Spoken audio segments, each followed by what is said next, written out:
On March 19th, 2022, I made the following statement on my Twitter account. I knew from the second I watched Tom Aspinall step into the UFC octagon for the first time in 2020, he was special. And after a performance like that, which insert what the performance was, it was his submission win over Alexander Volkov. He will be a future title holder. It's a matter of when, not if. On November 11th, 2023, Tom Aspinall did just that. And no, haters will say, it's an interim title, Dom. Pump the brakes. Pump the brakes. There will be no such thing. I will not pump the brakes because Tom Aspinall has fulfilled his destiny. He has arrived. He is the third ever champion to hail from England, following in the footsteps of Michael Bisping and the current sitting welterweight champion, Leon Rocky Edwards. And he does it in 1 minute and 9 seconds against the most dangerous man in the UFC right now, Sergei Pavlovich. Knocked him stiff with one shot, had him wobbly, put him away on the ground with the ground and pound. He is the interim heavyweight champion. He is the heavyweight champion of the world. Let's get it straight here. This shouldn't have been an interim fight. It either should have been a number one contender fight, no belts attached, no strings attached, or it should have been for the vacant, undisputed title because Jon Jones tore his pec off of the bone. He is out for a long time. I believe the minimum time was like 8 months, if I remember correctly from what Dana White said. That is a long time to be out because, yes, it's 8 months to recover. Then you got to add in, another training camp for a fight. It would be a whole year from the time that injury occurred for Jon Jones until we would see him fight again at the earliest. Then you add in that the UFC seems dead set on doing Jon Jones and Stipe still. If that's the case, why was there any sort of interim belt around this fight? It still would have been massive if it was just done without the belt, but instead it's been added. So I'm going to treat Tom Aspinall as the heavyweight champion of the world, especially when it looks like he's going to defend potentially this interim title before he can fight either John or Stipe for the undisputed title. It's just all unnecessary drama, if you ask me. If he gets booked, Tom Aspinall, to defend this interim title, remove that and make him the actual champion. We can't have an interim title belt getting defended. He said he wants to fight at UFC 300 in April. Sign me up for that, first and foremost.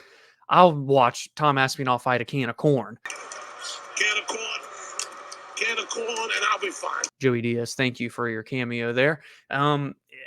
This is the guy.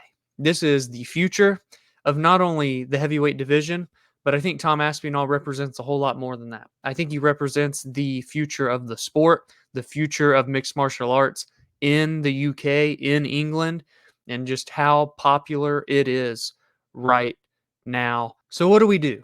He gets this huge win at UFC 295 against Sergei Pavlovich, shuts down his 6-fight first-round finish streak, knockout streak, improves to, what is he now, 7-1 in the UFC since coming in July of 2020. Only lost to Curtis Blades in a fight where Tom blew out his knee, and has since returned and won 2 big fights in a combined amount of time of 2 minutes and 22 seconds against Marcin Tybura and Sergei Pavlovich. What do you guys think? I'm not ending the video right now, but it seems like I am. There's only so much to talk about here. What do we do with Tom Aspinall? What do you make of the title situation? This should not have been for the interim belt. It should have been for a vacant undisputed title or no belt attached whatsoever.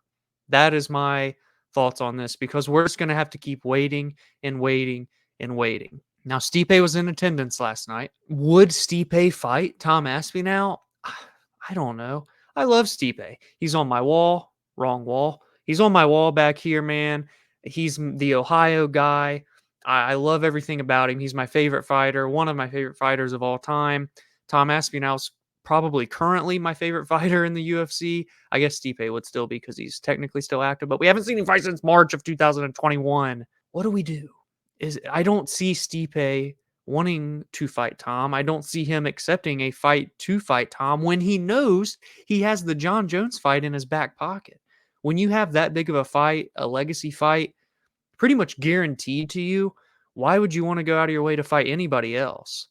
So then if you look away from that, that essentially in the same breath eliminates John Jones from fighting Tom Aspinall next because it seems John is going to fight Stipe, the only guy left right now that's coming in with momentum.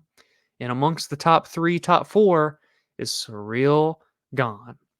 He just ran through Sergei Spivak in September in Paris, got back in the win column after losing to John Jones in March of this year. That's the fight. That's the fight you got to do. And therefore, is that fight really going to be for the interim championship? Is Tom Aspinall going to defend the interim championship? If he were to defend it and beat Cyril Gane, would he still get a red ruby? They do the rubies for title defenses. Would he get one even though it's an interim championship? We gotta do something here for the UFC. I don't know the solution. Is it as easy as just saying, okay, John, we gotta just strip you while you're out? Look what Tom just did here. But then since he won the interim belt, can you just all of a sudden take that title away and make him the undisputed? Or do him and Cyril Gane fight for the vacant undisputed belt? You see all this mumbo jumbo lumbo gumbo. Anybody like gumbo out there? It's just it feels unnecessary to have all of this.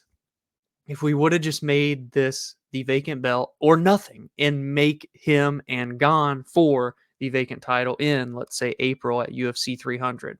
Now, I don't know if Tom will get that wish granted to him. Again, I alluded to it in the the light heavyweight discussion off the top for the main event. It looks like UFC 300 may just get Conor McGregor and Michael Chandler. And if that's the case, there probably won't be any other title fights on that card. There definitely wouldn't be a heavyweight title fight on that card for sure. Now, if we don't get Conor and Chandler, could you imagine where we get like Cyril Gane and Tom Aspinall and then Alex Pereira and Israel Adesanya? Like, that would be absolutely insane. That would be massive for a monumental card like that. There's just a lot of moving pieces, but it's 5 months away. It's 5.5 months away at this point from that massive card. Things are going to have to get churning. And when you look at what has already been announced, January, February, March, it's booked. The main events are booked. January is Strickland Duplessis. February is Volkanovski Topuria. March is O'Malley Vera. So Pereira will not defend on any of those cards, and neither will Tom Aspinall. The UFC's kind of, in a way, backed themselves in a corner. Now, dare I say it's a good corner to be backed into. Look at all these massive, massive fights that we are getting to start the new year. But there's a lot that is going to have to be unpacked as we finish out 2023 and go into the beginning of 2024.